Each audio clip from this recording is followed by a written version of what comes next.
this and about the problem of addiction in Aboriginal communities.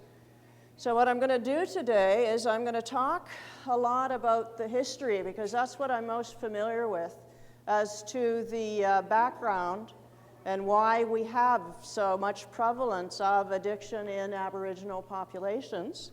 And we're going to go through, it's an amazing story if anybody's ever looked at this. If you look at the areas that have been colonized, such as, I've looked at British Columbia, Hawaii, Tahiti, Australia, and I've just been researching Alaska.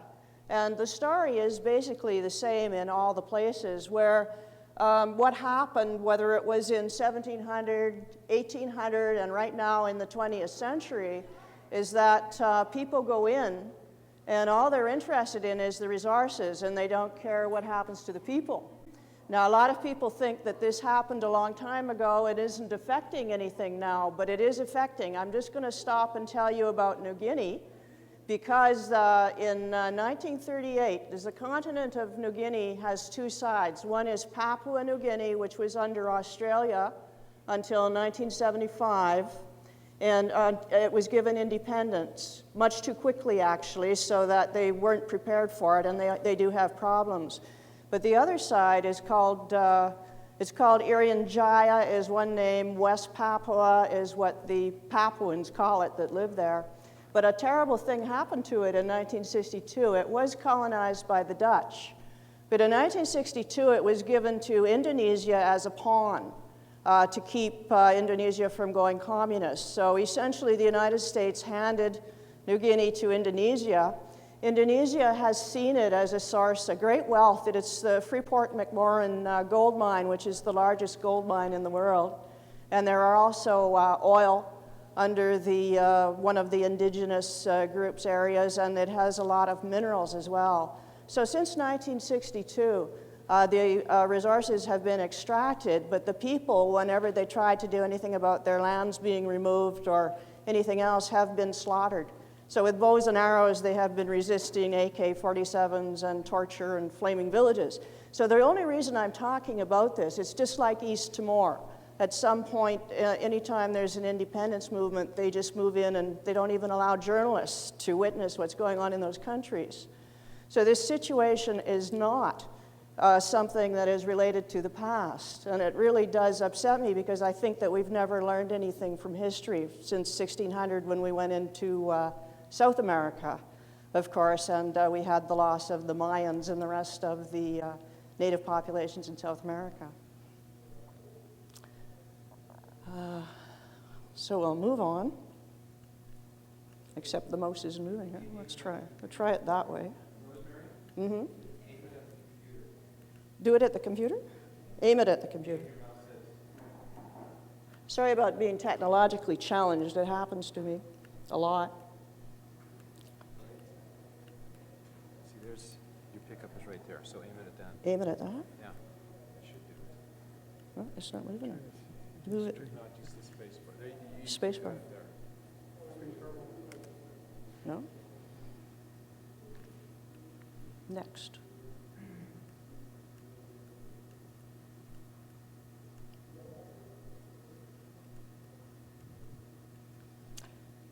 How do I get it to move to the next slide? Oh, it's there. Ah, it moved. Okay.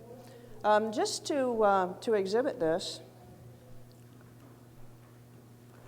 I'm just briefly going to run through a little bit of Alaska history, because people do not realize the extent to which indigenous populations were exploited and are being exploited.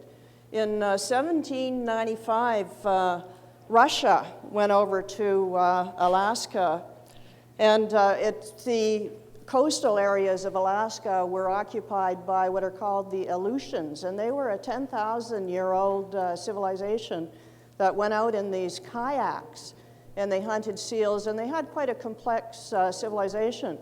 But unfortunately, the sea otter had become very, very valuable in China as a result, actually, of Captain Vancouver introducing the sea otter. So they came over with gunboats, and what they did, they took the Aleutian men, kidnapped them, held their wives and prisoners as hostages, and forced them to hunt the seals for them.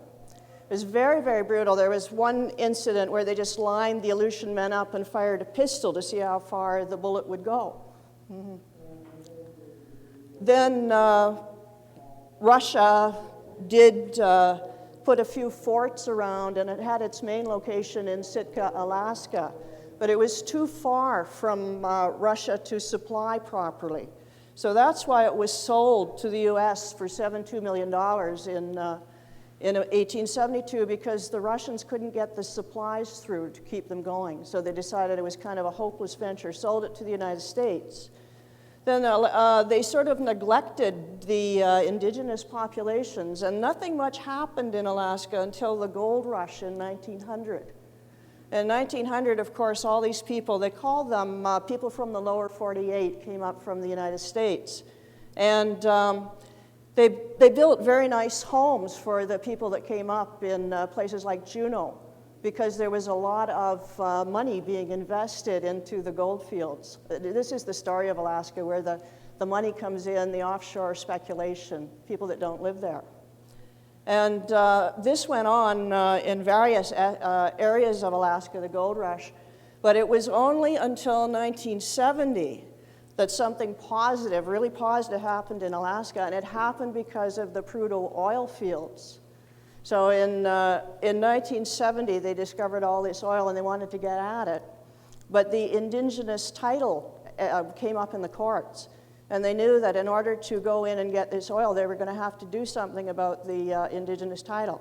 So what they did, they made a settlement, and they gave 44 million acres and $1 billion, and created 13 native corporations. And they succeeded. Nobody thought they were going to succeed. They had to become capitalists, and a lot of them had to become educated fast. But this is the one positive thing I've seen. Once they were given control over all those resources, they are now, the native corporations are now the driving economic force in Alaska. They started to do something about high schools. Before that time, when you wanted to go to grade 8, you had to go to a boarding school in Alaska near Anchorage. When that was full, they would send Native Alaskan kids to Colorado and Oklahoma at the Bureau of Indian Affairs. So you can imagine what a culture clash they had going off to go to grade 8. So this, since that claim settlement, the graduation rate in the high schools has tripled. They're actually getting through. A lot of the CEOs have MBAs now from Colorado, and they're actually Native Alaskans. And the self-worth of Native Alaskans went up tremendously. So that's the one success story that I'm familiar with. Here we go again.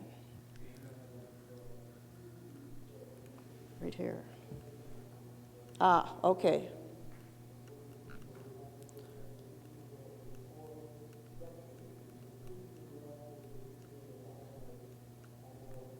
So went backwards. I'd like to get to BC. If I can. Sorry about this. No, let's do this, and let's forget that. Okay. So show me which slide you'd like to be at here. There's Alaska, there's British Columbia. British Columbia would be great. Okay. And instead of using that clicker. Click it? No, that's it. It's there. Yeah, just a second. Just press the space bar. Just press the space bar. Thank you. We've solved the technological problems, I think.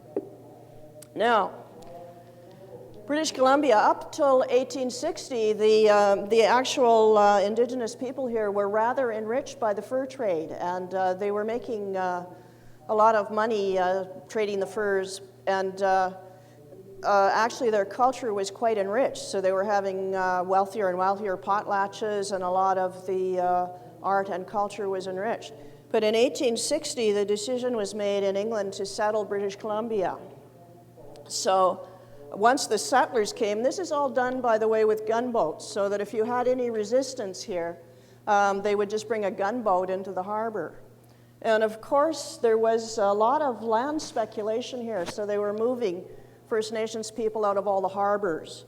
Now, the greatest example of this, and you may have heard of this, is Metlakatla, which is Fort Simpson. And originally, the population up there was Christianized by a man named Duncan, a missionary named Duncan, and they had done a lot to westernize. They had, for instance, a band playing Onward Christian Soldiers. They had Victorian wooden houses. They had walkways. They had a cannery. The government would not give them title to the land under their houses because all this land was being speculated on in England. So they wanted that land. It was a port. Of course, this happened in Vancouver and Victoria, and anywhere where the land was valuable, the natives were just moved out. They also had a tremendous death from the Western diseases had already occurred as well. What happened in Metlakatla is the people moved to Alaska. And oddly enough, the American government, which wasn't very kind to its Native Indian people, gave them squatters' rights on Annette Island, and they relocated. But that was how hopeless the situation was at that time for people to get land that they'd been living on and settling for many, many years. Then came essentially, they were marginalized, the survivors. They were moved all over the place. The worst thing that happened was the residential schools, and that was a policy of assimilation, but they never wanted to put any money into it. But the whole purpose of that policy was to take the native out of the native and to try and make them white. Unfortunately, they never put much money into it, so they turned it over to the churches, which again were operating with very little funds. So what they did was they had to hire people, and I guess it was a perfect place to hire people that then started to go into sexual perversion and things like that, because we had an awful history here. They're now doing a lot of settlements out of sexual abuse in these residential schools. Another thing they did too was they'd move them all over the place. Like they'd take the natives from the north and put them down to residential schools in the south. And I think it was to disrupt I don't know if they were trying to disrupt those cultures. I think it was deliberate. So as a result, you had children who would be in residential schools a long ways away from their parents. They were there for most of the year. Sometimes they were there for years at a time. When they got back to their own areas, they were not allowed to speak their native languages in those schools. So when they went home, they couldn't speak their native languages. Their parents had gotten depressed when their children were taken away from them, and a lot of them did start using alcohol at that point in British Columbia. There has been in this province no recognition of Native rights up until recently, and what happened actually was in 1763, King George ordered any further Western exploration that they had to extinguish Aboriginal title. But in British Columbia, they only did 3 little treaties under Douglas on Vancouver Island, and then Britain ordered them to stop making those treaties because they didn't have the money, they didn't want to pay for them. So that's left British Columbia now without treaties except for the Nisga'a Treaty, which has just been negotiated. And I think right now, because they're after the oil and gas on the Queen Charlotte's, just as they were after the oil and gas in Prudhoe Bay, there's going to be some settlements almost immediately in North Vancouver, West Vancouver, and Tahiti. And those will be very lucrative deals because that's developed land, so it's worth a lot of money. And just recently, about 2 weeks ago, the Native groups in British Columbia were given control of their education, which again is part of this launch, I think, to get at that gas and oil in the Queen Charlotte's, where they know the Haida people have excellent legal challenge because they've been occupying that place for 10,000 years. So that's what's happening, which is good. Now let me see if I can get to another one. Okay, here's Hawaii, and we have a very interesting thing happened in Hawaii. Captain Cook came in 1795. By 1840, the population was down from 1 million to about 40,000 because of syphilis and various Western transmitted diseases. But we had an unfortunate group of missionaries that came up from Boston, Calvinist missionaries, and they quickly gained control of the king, and a number of things happened, one being that in 1850, his advisors had the king turn the land into private ownership, into private property, and of course the Hawaiians had no money or no understanding of private property. So the land was very quickly picked up by descendants of the missionaries. Missionaries themselves and other foreigners was turned into massive sugar plantations, and they imported 400,000 people from all over the world, Portugal, and to work these plantations because the Hawaiians had already, their birth rate was way down. They had died, a lot of them.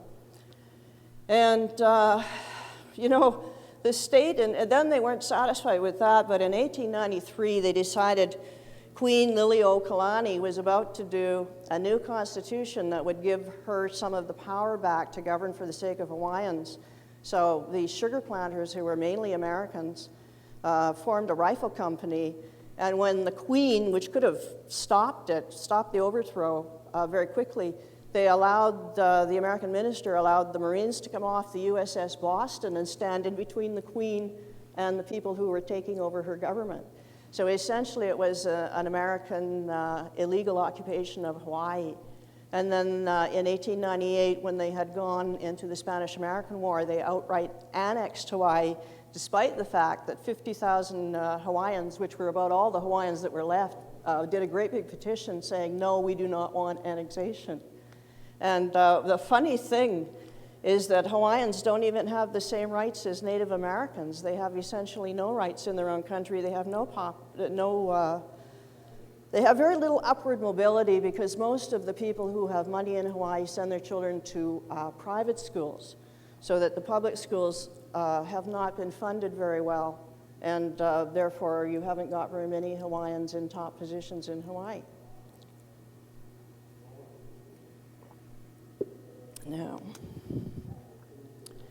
Now what is this transmission, this from generation to generation? What actually is it?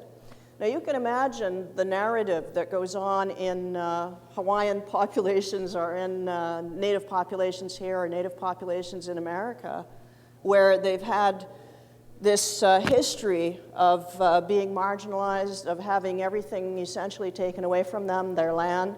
Many groups of them have been moved across from where they originally were to somewhere else. They've had many, many deaths. So you have this, naturally you have people self-medicating. I can see why it would be funny if they didn't self-medicate after what they've all gone through. Australia too, I haven't even gone into Australia. I'll probably get to that in a minute. So then you have an awful identity achievement confusion. You can imagine, for instance, in Hawaii, where there's very few full-blooded Hawaiians. There's only about 3,000 of them left. But the people there that have some Hawaiian in them, they're also very often Filipino or Portuguese or Japanese or Chinese or even some Norwegians and Germans that have all come to work these sugar plantations. So you've got this identity achievement task, Erickson's identity achievement task. Who am I going to be? Am I going to be Hawaiian? Am I going to be Japanese? Am I going to be American? So there's quite a bit of confusion with the identity achievement task. In our groups up here too, when you got all these children taken off to residential schools, you didn't get then parenting skills in the next generation because they had been attending residential schools that had really very, very severe rules. Boys couldn't mix with the girls, you couldn't speak your own language, you were punished rather severely if you broke any of these rules. So you really didn't have parenting skills. So then the next generation really didn't know how to parent their children, and they've had this carried on from generation to generation. The residential schools in BC just closed down. Some of them were as late as 1980.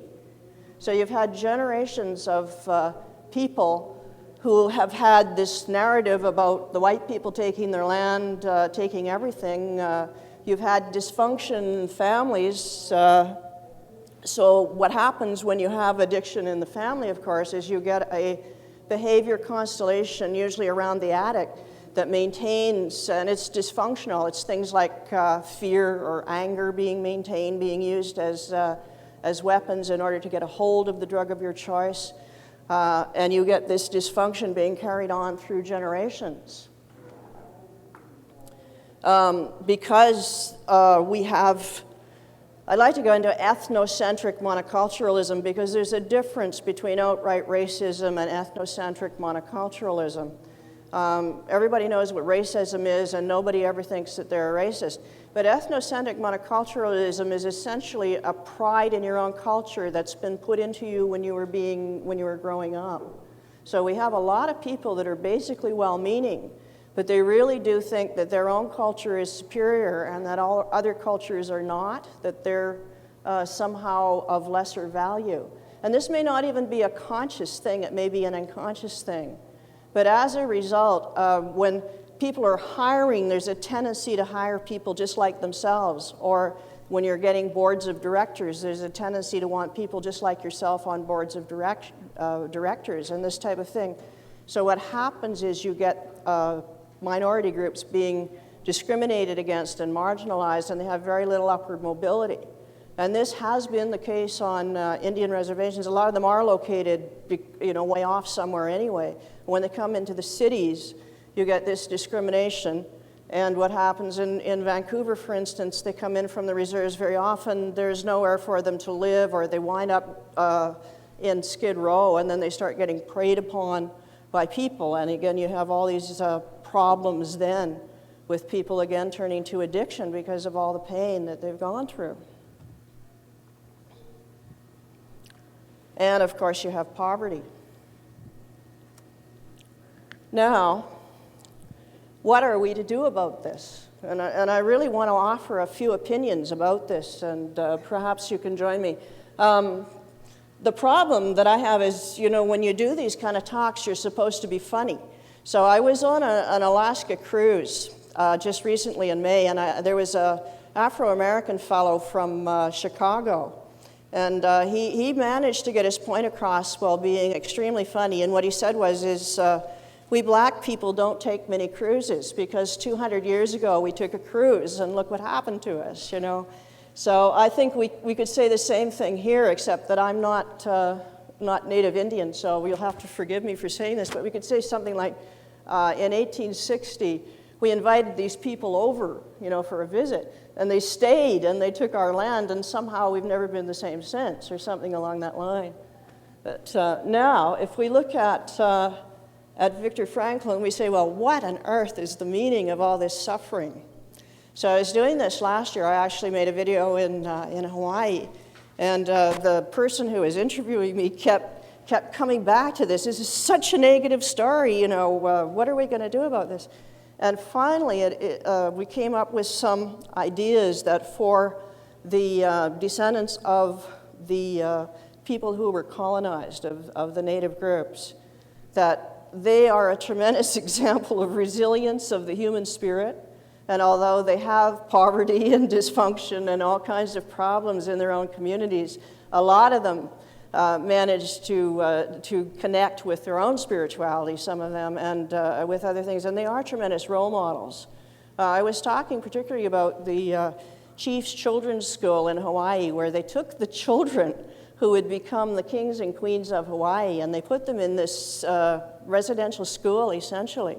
Just the children that eventually became the kings and queens of Hawaii.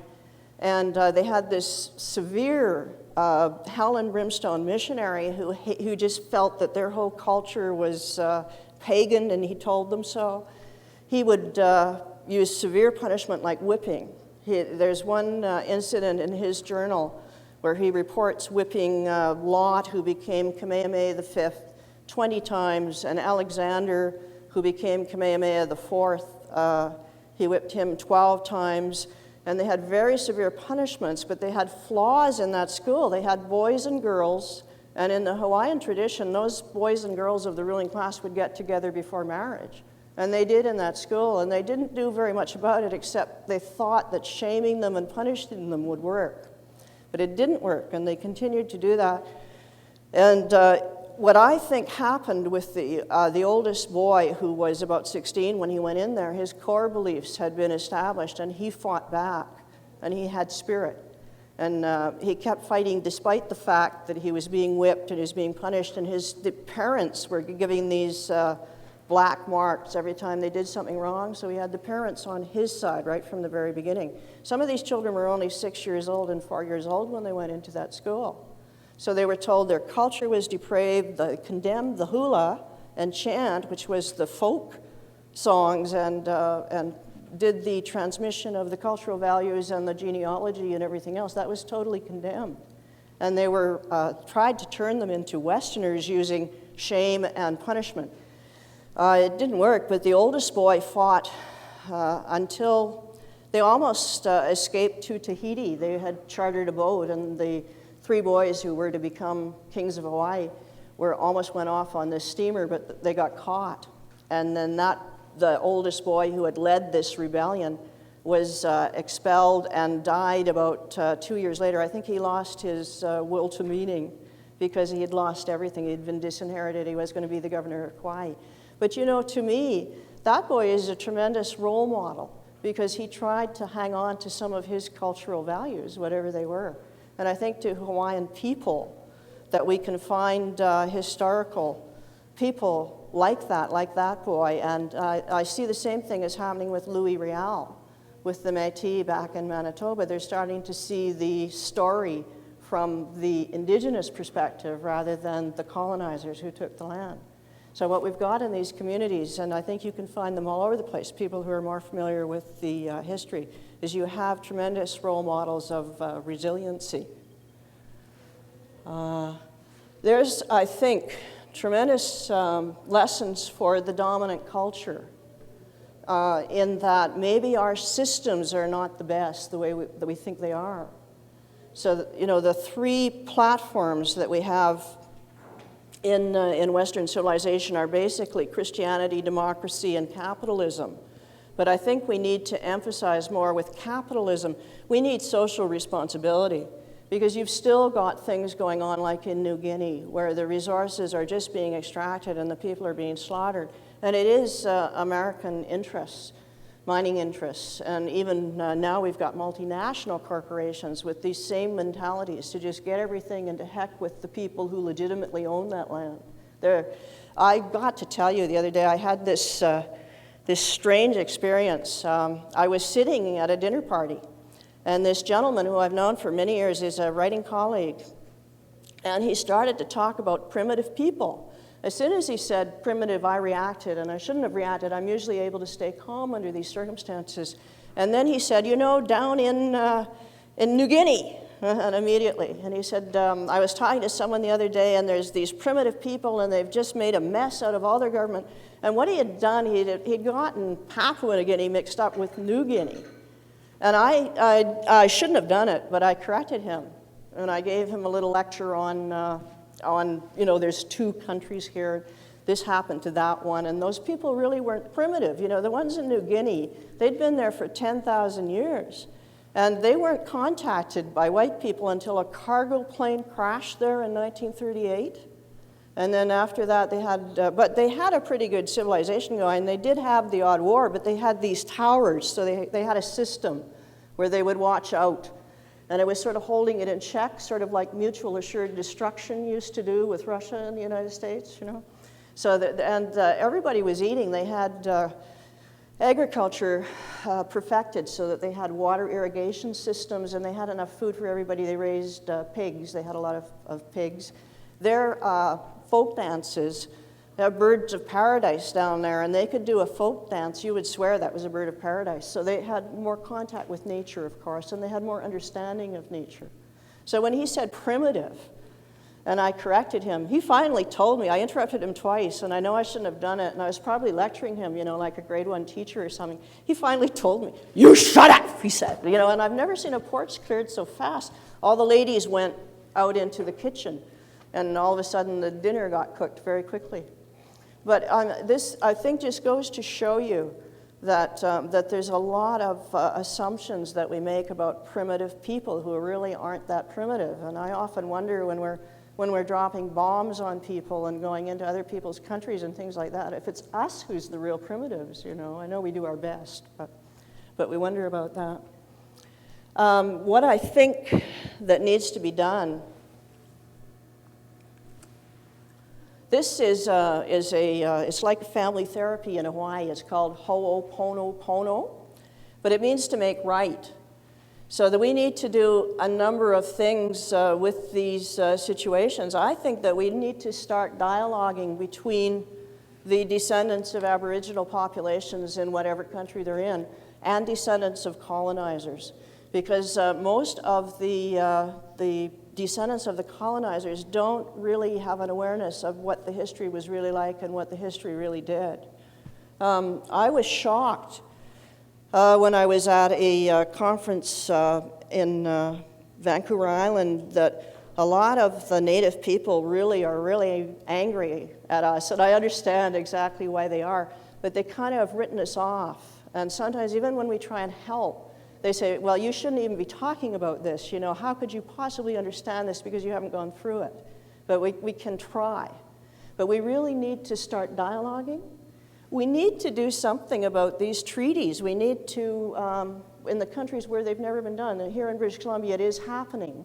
Hopefully they are going to get some good settlements. Hopefully they'll be like the people in Alaska who have actually benefited from these settlements. But in Australia, for instance, and I haven't gone into the history of Australia, it's really brutal. It was, again, back in 1795 where they decided to establish penal colonies in Australia. And they went in, they never did try to establish any kind of friendship with the Aboriginal people. They just started shooting them. So they've had a whole history where the Aboriginal populations were poisoned. They were invited for dinner or whatever, and then they would poison them. They had people on horseback, revolving squads using repeater rifles. They just shoot them on sight. They've wound up in places like the Maralinga Desert, which then they exploded an atomic device. They were testing nuclear atomic devices. They didn't warn the Aboriginal people. This was Britain.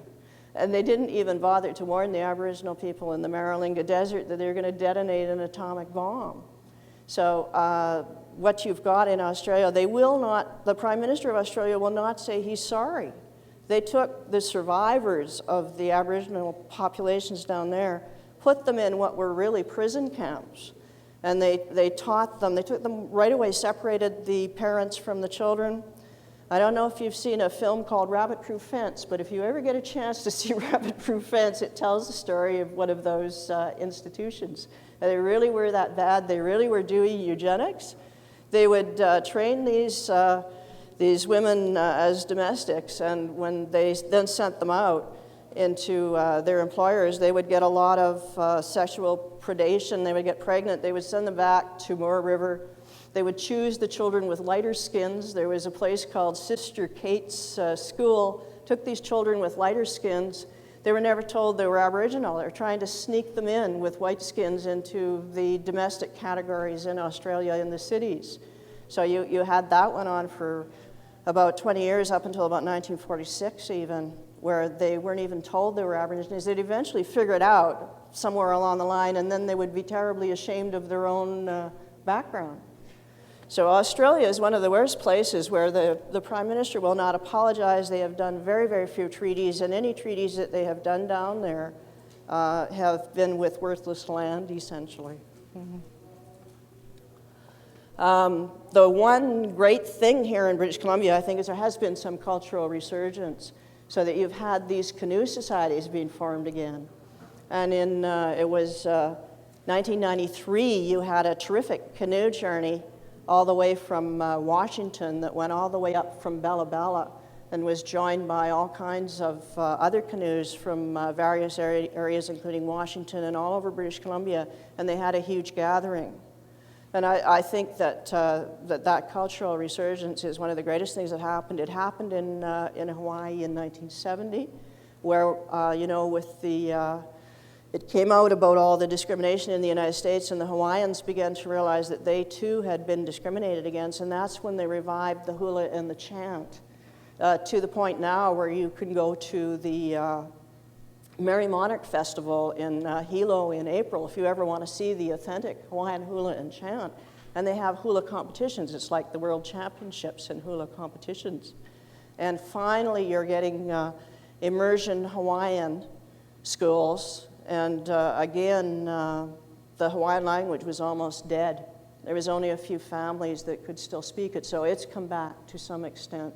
And the history that happened there is finally being told a little bit. You Now, what are we done? We're at 3:10, so we have 5 minutes. Yes, questions? Well, actually, I don't know if you read just this year that in Hawaii, on Oahu, they did sign a treaty with the Hawaiians there and gave them back some property. Again, it's off in a corner somewhere, but it's more than It's they've ever what they gotten did. before. A lady named Anna Rice was raising these issues. So they formed the Office of Hawaiian Affairs. In 1922, an interesting thing too, Prince Kohio was the delegate to Congress, and he was actually a native Hawaiian. And they formed the Hawaiian Homesland. So what they did, this is an awful story, I can tell you. They took the worthless land on the slopes of Haleakala, the land on Molokai that didn't have water. It was third-rate grazing land. They put those into so-called homesteads for Hawaiians. At the same time they changed that act, they took 26,000 acres of the best agricultural land that was leased to plantations. They took it out of the stipulation that if there were 25 or more Hawaiians, they could homestead it. Took all that land out, left it in perpetuity to the white people who owned the land. And as a matter of fact, those are the lands, now that they've stopped pineapple production, that are being sold for luxury resorts and very, very expensive residential residences. So every time they get a tremendous movement saying we want something done, they'll make something like that. That's what they did, they just gave them a small section. Yeah, then they'll be quiet, they'll be quiet for a while. They were trying to pass the Akaka bill, it just failed a month ago, that would have given them the same rights as Native Americans, but all these people jumped up and said, you're giving these people special privileges, and that was defeated in the Senate. So that's dead now. Have there been studies that you know of any native populations that closely study those who don't become addicted? I mean, actually, the real question is, I think given that everything, how do some how did people they make it not? through? How did they make it through? Yeah, there probably are. Is Kimberly here? No, she's not here. She's from Alabama, but she's studying in Colorado, and she was telling me there are a lot of studies being done at the university that she's doing her Ph.D. at, and what they're trying to do is figure out how they can help. But they're looking for people who are in indigenous populations who are already saying we've got to do something about this. So what they're looking is like with addiction is a pre-contemplative stage where they really are trying to do something about it, and then they will go in, and they do have some things that will help. So if anybody sees Kimberly Miller, she's here at this conference, she can give you the names of the studies that they've actually done down there. Genius young woman, by the way. But other than that, I think the Viktor Frankl, where you're going to try and get at the meaning of the suffering, and there is meaning. There's meaning for the descendants of the indigenous populations that they have survived. That there's this tremendous resilience. That there is this strength within these communities. That they've made it through all this. I don't know how. I mean, if I was an Aborigine in Australia, I was just listening to the statistics about teenage suicide in Hong Kong, which is very bad. And I think that's being caused by all this academic pressure that's being put on, with no understanding that there's a normal curve of intelligence, and there's 28% of people who really, when you force them to do the curriculum at those rates, they can't do it. So either they have to, it's like high jumping. You've got to go up 8 feet and you can only do 4, and we're forcing a lot of our school populations. We presume that everybody can somehow manage the curriculum. But, if you just look at the normal curve of intelligence, there's below average people, which is up to 28% of our population, are going to have trouble with those curriculum designs, particularly at the high school levels and college levels. So it's not just a matter of persevering, and it's a matter of you need a certain level, particularly now with all the technology stuff. Any other questions? And I invite people. I don't have all the answers. And unfortunately, I've just looked at what occurred, which is kind of depressing, and I've been trying to write novels that at least get that awareness across as what go on, because I find that people in British Columbia, particularly the ones I come in contact with, really have no idea of the extent of the suffering that First Nations people have gone through here. And therefore, they're not very accepting of things like treaties being done. And if they only were aware. So The latest book I've written is one called Return of the Canoe Societies that actually does have the history of their attempts to get land claims since 1854.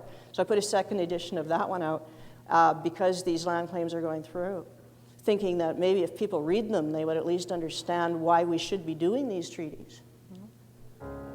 Any other questions? Oh, you're welcome. My pleasure.